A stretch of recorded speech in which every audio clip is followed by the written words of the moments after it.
മക്കളെയൊക്കെ കൊണ്ട് പിക്നിക്കിന് പോകാനായിട്ട് ഉദ്ദേശിച്ചു കഴിഞ്ഞാൽ നമ്മൾ പുറകോട്ട് വലിയും. മെയിനായിട്ട് ഫിനാൻഷ്യൽ പ്രോബ്ലം ആയിരിക്കും. അതൊന്നുമില്ലാതെ നമുക്ക് ആദ്യം വേണ്ടത് പോകാനുള്ളൊരു മനസ്സ് വേണം. അതുണ്ടായാൽ നമുക്കെവിടെയും പൈസ ഇല്ലാതെ തന്നെ നമുക്കെവിടെയും പോകാം. നമ്മുടെ അടുത്തുള്ള സ്പോട്ട് ആദ്യം കണ്ടുപിടിക്കണം. ഞങ്ങൾ അങ്ങനെ കണ്ടുപിടിച്ചതാണ് മീൻപിടിപ്പാറ. കൊട്ടാരക്കരയിലുള്ള മീൻപിടിപ്പാറയിലേക്ക് പോവുകയാണ്. ഒരേ ദിവസവും മക്കൾ വന്നിട്ട് പറയും എല്ലാവരും പലരും പലയിടത്ത് പോകുമെന്നൊക്കെ.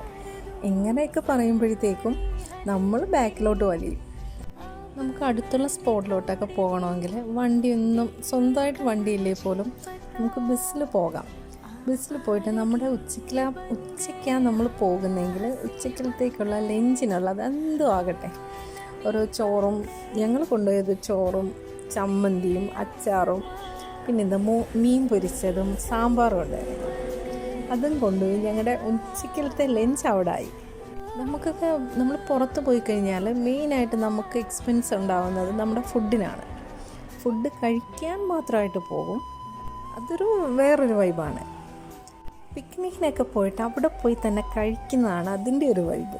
അങ്ങനെ ഞങ്ങൾ കൊണ്ടുപോയി. പിന്നെ അത് കഴിഞ്ഞിട്ട് ഞങ്ങൾ ജ്യൂസും സ്നാക്സും ഫ്രൂട്ട്സും ഒക്കെ ആയിട്ടാണ് പോയത്. അങ്ങനെ നമുക്ക് ഫുഡിനൊന്നും ഒരു ചിലവും വരത്തില്ല. പിന്നെ വരുന്നത് നമ്മുടെ ട്രാൻസ്പോർട്ടാണ്. നമുക്ക് നമ്മുടെ ബസ്സുണ്ടല്ലോ, ബസ്സിൽ കയറിപ്പോയാൽ മക്കൾക്കും സന്തോഷം നമുക്കും സന്തോഷം. എപ്പോഴും പോകണമെന്നല്ല, വല്ലപ്പോഴും ഒരു വീക്കെൻഡ് കിട്ടുവാണെങ്കിൽ നമ്മൾ തൊട്ടടുത്തുള്ള സ്പോട്ട് കണ്ടുപിടിക്കണം. കുഞ്ഞുങ്ങൾക്ക് അവിടെ പോയി ഫോട്ടോ എടുക്കാം. അങ്ങനെ